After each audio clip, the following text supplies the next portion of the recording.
नमस्कार, मी पंजाब राज्यातल्या सर्व शेतकऱ्याला सांगू इच्छितो की राज्यामध्ये बऱ्याच ठिकाणी म्हणजे पश्चिम महाराष्ट्राकडे पावसाला सुरुवात होणार आहे, म्हणून हा अंदाज लक्षात घ्यायचा. मग तो सांगायचा झालं तर पाऊस तुम्हाला एक सांगू इच्छितो.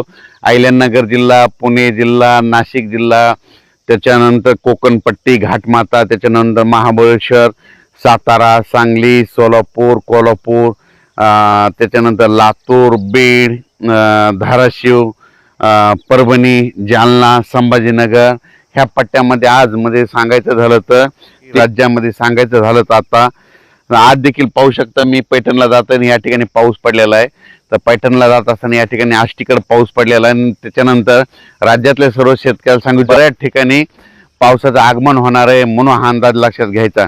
म्हणजे हे पाऊस तुम्हाला सांगू इच्छितो की आजचा पाऊस मग पुण्याकडे पडणार आहे, नाशिककडे देखील आहे, अहिल्यानगर भागात देखील आहे, अकोले, जुन्नर, सिन्नर, त्याच्यानंतर कोकण पट्टीकडे आहे, कोकण घाटमाथ्यावर जरा जास्त पाऊस पडणार आहे, सातारा, सांगली, सोलापूर, कोल्हापूर, पुणे ह्या पट्ट्यात देखील चांगला पाऊस पडणार आहे, म्हणून हा अंदाज लक्षात. म्हणजे आज बऱ्याच ठिकाणी जवळजवळ सांगायचं झालं तर आज म्हणजे पश्चिम महाराष्ट्राकडे जरा जास्त पावसाचा असणार आहे.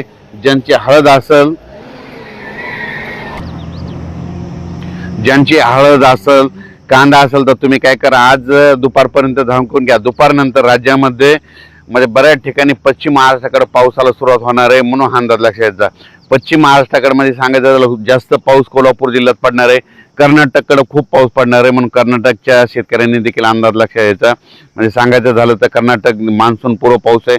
आणि सगळ्यात महत्त्वाचं, शेतकऱ्यांना शेतीचे कामे करून घ्या. आजच्यानं 24 दिवस पाऊस राहिलेला आहे. म्हणजे कंप्लीट 5, 6, 7 जूनच्या दरम्यान मान्सूनचा पाऊस येणार आहे.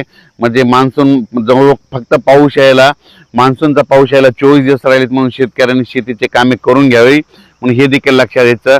ज्यांच्या हळदी असेल समजा पश्चिम महाराष्ट्रातल्या देखील समजा सांगली जिल्हा, सोलापूर जिल्हा, कोल्हापूर जिल्हा, अहिल्यानगर, जुन्नर, सिन्नर, नाशिक, त्याच्यानंतर संभाजीनगर, जालना जिल्हा, परभणी जिल्हा, लातूर जिल्हा, धाराशिव जिल्हा, बीड जिल्हा, ज्यांच्या हळदी काय असेल तर तुम्ही आज काय करा, दुपारनंतर झाकण्याची तयारी ठेवा. कारण की दुपारनंतर राज्यामध्ये बऱ्याच ठिकाणी पाऊस येणार आहे. सर्वदूर नाही पडणार, फक्त विखुरलेल्या स्वरूपाचा हे अवकाळी पाऊस असतो.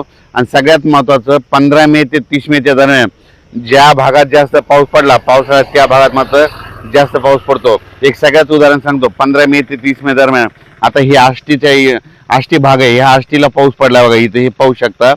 तर येणाऱ्या पावसाळ्यात इथं दररोज पाऊस येणार. आणि जर एखाद्या इथं बाजूला एखाद्या गावाला नाही पडला तर येणाऱ्या पावसाळ्यात त्या गावाला सोडून देणार, म्हणून हे लक्षात घ्यायचं.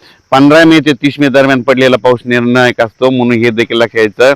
म्हणून राज्यातल्या सर्व शेतकऱ्यांनी हा अंदाज लक्षात घ्यायचा. पाऊस जवळ आलेला आहे, शेतीचे कामे करून घ्या. फक्त 24 दिवसात पाऊस राहिला आहे, म्हणून हे अंदाज लक्षात घ्यायचा. मान्सून अंदमान बेटावर दस्तक देणार आहे, त्याच्यामुळं यावर्षी लवकर पाऊस येऊ शकतो, म्हणून हे देखील सर्व शेतकऱ्यांनी लक्षात घ्यायचं.